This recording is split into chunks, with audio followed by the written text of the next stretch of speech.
Who are you now? Life is full of transitions, some expected, and some that shake us to our core. I'm Chrissie Morgan, and this podcast is all about navigating those moments and discovering who you are on the other side.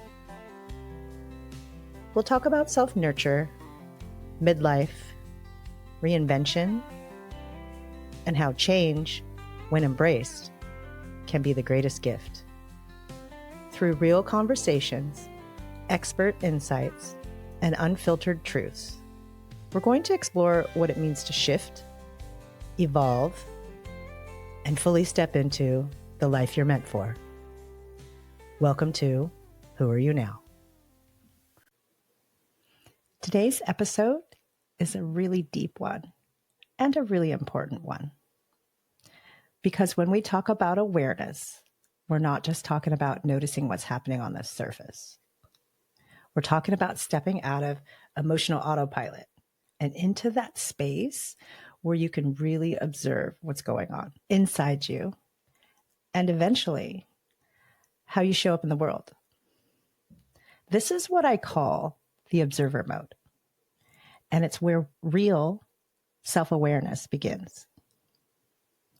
So if you've ever found yourself caught in your head, replaying what someone else said, or overreacting to a situation, only to regret it later, this one's for you.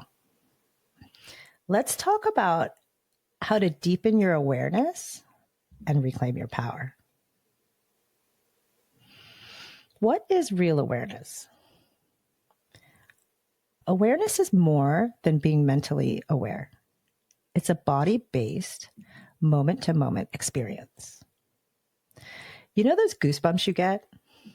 Or that feeling when the hairs on your arms stand up? That's your intuition, your body's awareness kicking in. But to even notice those signals, we have to be in the now. You can't access true awareness while dwelling on the past or worrying about the future. Being in observer mode is like watching your life like a reality show. You're still present, but you're not inside the drama. That's where clarity lives. That's where your power lies. Let me share a quick personal moment. A time I reacted out of assumption rather than awareness. I remember getting a short text from someone I deeply care about. It felt cold, abrupt, and dismissive. Instantly, my chest tightened. My stomach flipped. I told myself they were angry with me, that I'd done something wrong. I spiraled until they finally replied with, "Sorry, I just got out of class." Phone was off. Now, for any of you who have kids, particularly boys, away at college, this is a common occurrence. But the first time it happens when they're away from home, it sends you into all the what ifs. Now, I stay in the what is. That moment taught me that our reactions are often more about our internal filters than what's actually happening. I wasn't responding to truth. I was reacting to a wound I hadn't healed yet. Take a breath. Can you think of a time you reacted from a past wound instead of a present moment? What physical signs did you miss in your body? Being in the now requires a shift in perspective. From me, which is ego, to that of an observer. The observer doesn't judge. It has no filter, no backstory, and no need to be right or afraid. It just watches. It simply experiences the what is. There's no reaction. because everything is simply information. The sky is blue today. The flowers are blooming. The air is crisp as I walk. That's it. That's what is. There's no why. No, what does this mean? Just presence. The observer doesn't assign emotion or story to the moment. Let's say someone glances at you on your walk. You notice the glance. You might smile. You might say hello. But you don't create a mental movie about how they must feel about you. You don't spiral into thoughts like, are they judging me? Do they like me? Are they going to ask me out? If they say, you look pretty today, you take it at face value. They think you look pretty today. Period. The end. Let's flip the lens. The sky is gray and it's a cloudy day. Do you feel gloomy just because the weather is? Only if you let that story take over. If you tell yourself, because it's cloudy, it's going to be a bad day, you've allowed the ego to take the wheel. And guess what? Your reality will likely follow suit. But in observer mode, you notice the sky, you keep walking, you stay present. And in the present, there's no past, there is no future, there is only now. And in this moment, you are safe. When you anchor your thoughts, your breath, and your energy in this exact moment, all is well. Regret only exists if we let the past interfere. Fear only arises if we project into the future. Neither is real. Only this moment is real. And in this moment, you are whole. You are enough. You are already perfect. Most of us are reacting before we even know what we're reacting to. And the emotion that arises, we build a story to match it. Here's the thing. Just because you feel an emotion doesn't mean it's telling you the truth. Your brain wants a reason, so you invent one. Often that story is a projection. It's what we think is true about someone else, and it makes us feel justified. But we haven't even checked the facts. We create entire storylines without ever asking for clarification. We assume. And you know what they say about assuming. It makes an ass out of you and me. What if instead we paused, observed, and asked questions that lead us closer to the truth? When was the last time you created a whole internal story about what someone must be thinking, only to find out later it wasn't true at all? Did you ever find out if it was even true? How long did you stay in that false truth? What emotion were you in while you held on to it? And how long did that negative state last? Let me offer you a grounding practice here. When you notice yourself spinning a story, say this to yourself. This is a story I'm telling myself. I don't have all the facts. Then breathe. Feel your feet. Place one hand over your heart. Return to the now. There is a powerful framework in psychology called the Karpman drama triangle. And it was developed by Dr. Stephen Karpman in 1968. It outlines how people unconsciously fall into destructive interaction patterns by taking one of three roles. The first one, the victim. Poor me, feels powerless, helpless, and unable to change. Believes they are always being wronged or mistreated.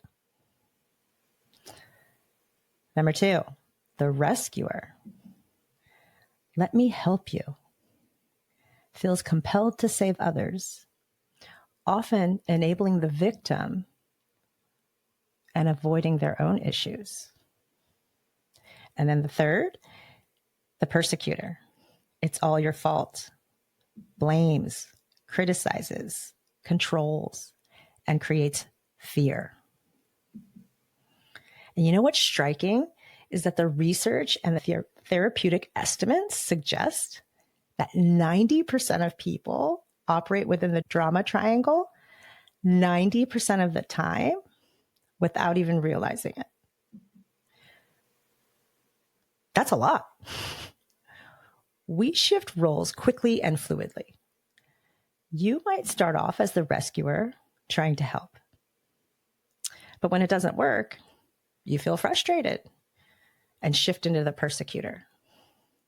Then, when the other person lashes back, you suddenly feel like the victim. Let's imagine a simple scenario. A friend doesn't respond to your text. You feel ignored. Victim. You might try to fix it by sending another softer message. Rescuer. If they still don't reply, you might decide you're done with them. Persecutor. This all happens internally, and maybe you never even find out why they didn't respond. Maybe they were just overwhelmed. The problem? These roles give us a false sense of control or clarity, but they actually reinforce the same cycle of pain and miscommunication. Being stuck in these roles can be deeply detrimental. It blocks authentic connection, prevents healthy communication, and keeps you stuck in reaction rather than resolution. Recognizing the role you're in is the first step out. Do you have a preferred role in your relationships? The triangle's a closed circuit, and it loops until someone consciously steps out of it. But here's what happens next. Once you try to step out, the other person often shifts roles to try to pull you back in. They might go from victim to persecutor to bait you, or they might suddenly become the rescuer, hoping you'll slip back into the victim. This can happen rapidly in a single conversation. But once you recognize the game, you can choose not to play. You might say, I'm not available to fix this for you, but I can support you if you want to take ownership. Or, I'm not going to respond to blame. I'd rather have a real conversation. When you refuse to engage from any of these three roles, the triangle breaks. And often, the other person will have no choice but to communicate with you from a more grounded, aware space. I'm working on a visual you can reference to help you map out these roles and how they shuffle and how stepping out everything changes. Until then, just start noticing the roles. Awareness alone is the beginning of the shift. The mind is sneaky. It looks for evidence to support what we already believe, especially the beliefs we picked up in childhood. If deep down I believe I'm unworthy or too much or unlovable, my mind will look for moments that reinforce that. That's why we get triggered. It's not about the moment. It's about the memory. So here's a powerful practice. When something comes up, ask yourself, is this mine? And if the answer is no, you put it in the not mine pile. If it is yours, feel it, name it, but don't attach a whole story to it. Just acknowledge it. Let it move through you. I want you to try a journal exercise for me. Journal on a recent trigger. What belief about yourself did that moment validate? Was it true? Was it yours? We can take a moment here to go deeper into doing the work. Because I believe we must face rather than avoid our triggers, so that as we move through them, they lose their grip on us. They stop holding power. They dissolve. In fact, they cease to exist. After you've identified that a trigger belongs in your it's mine pile, pause and observe. What emotion am I having? What does this remind me of in the past, perhaps in my childhood? How did the memory make me feel at the time? Is that what I'm feeling now? Is the belief I carried then true in the present? If it's not true now, what can I tell my inner child instead? Maybe something like, you're safe. You are loved. You didn't deserve that then, and it's not your truth now. Then ask, can I let go of the old belief system? And if the answer is yes, exhale and release. And know this, the trigger may show up again because the universe has a sense of humor and it loves to test our growth. But now you don't react to it. You observe it, you recognize it, and you move it through your system. That is how you release emotional energy, or rather the somatic energy you've been carrying in your physical body. Somatic simply means body-based. It's how your body processes emotional experience. Somatic awareness is the practice of tuning into where the emotions live in your physical form. It's where the real healing begins. There's a science-based truth. The chemical reaction response to an emotion lasts about 90 seconds.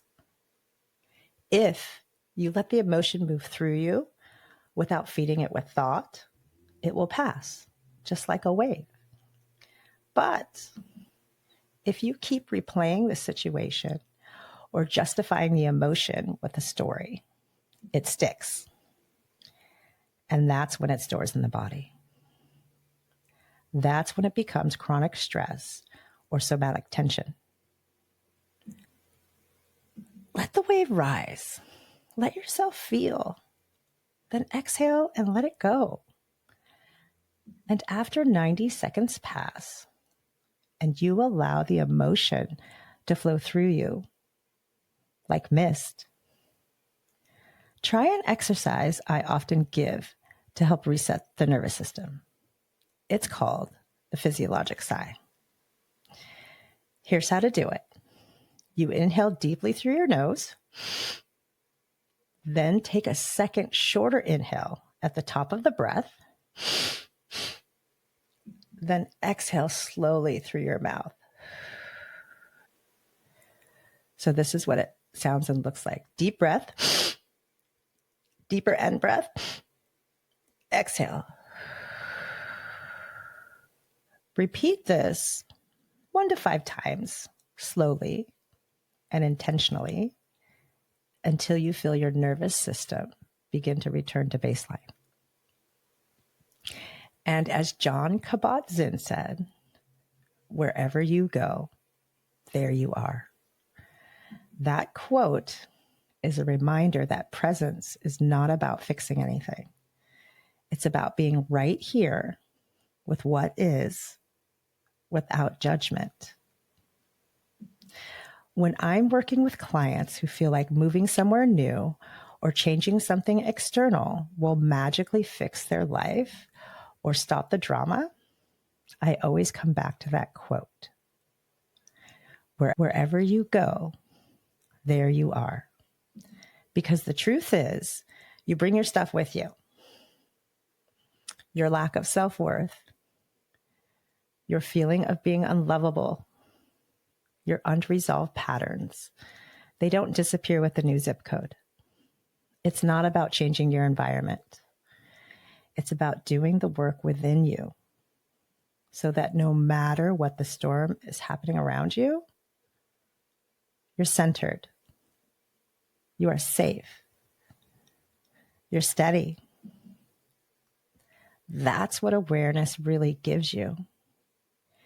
Emotions are meant to move, not live inside of you.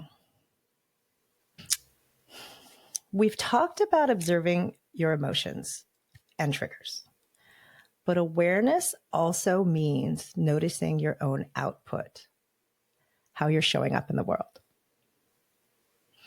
Are you aware of the tone of your voice when you speak?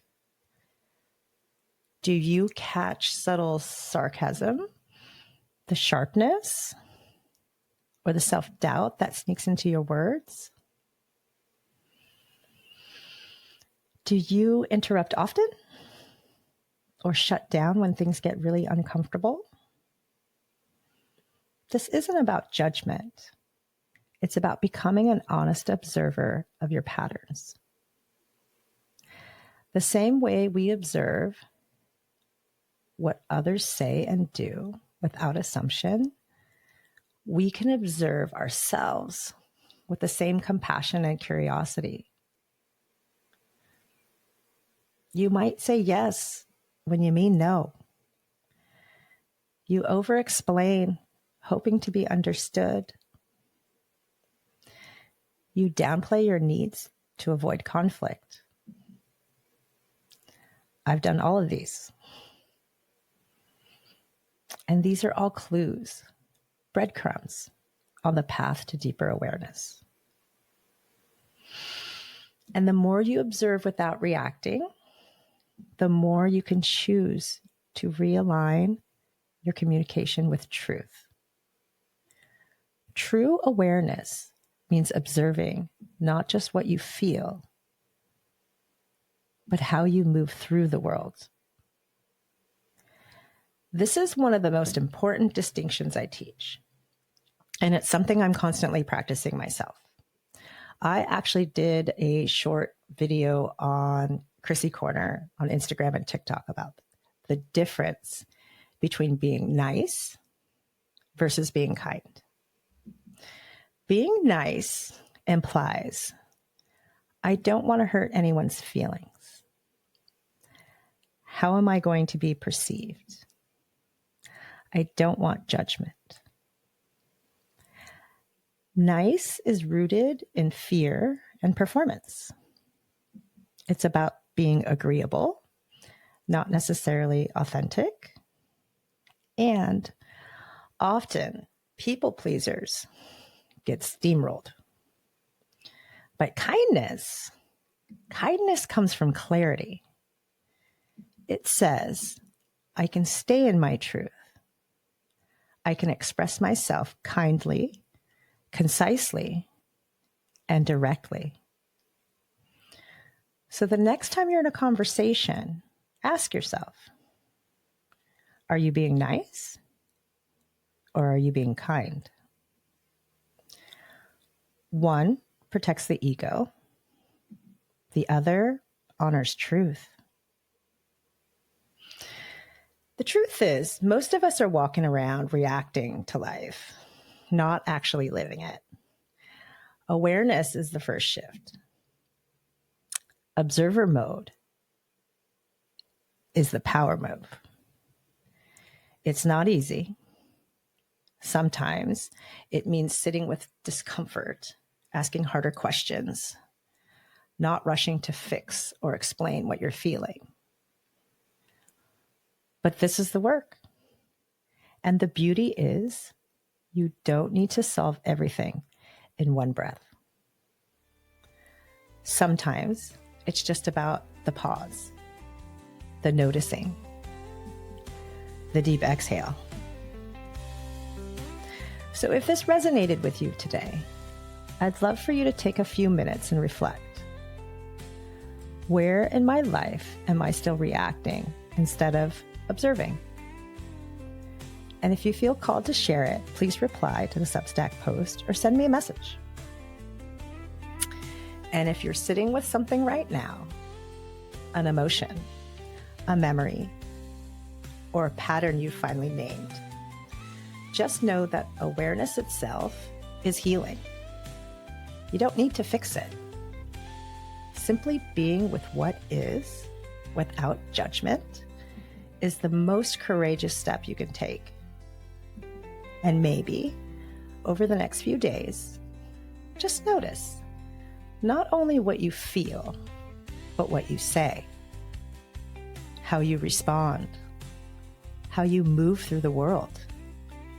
That's where the deeper awareness begins. Our shift has ended for today. Until next time, stay aware, stay curious, and keep asking, who are you now?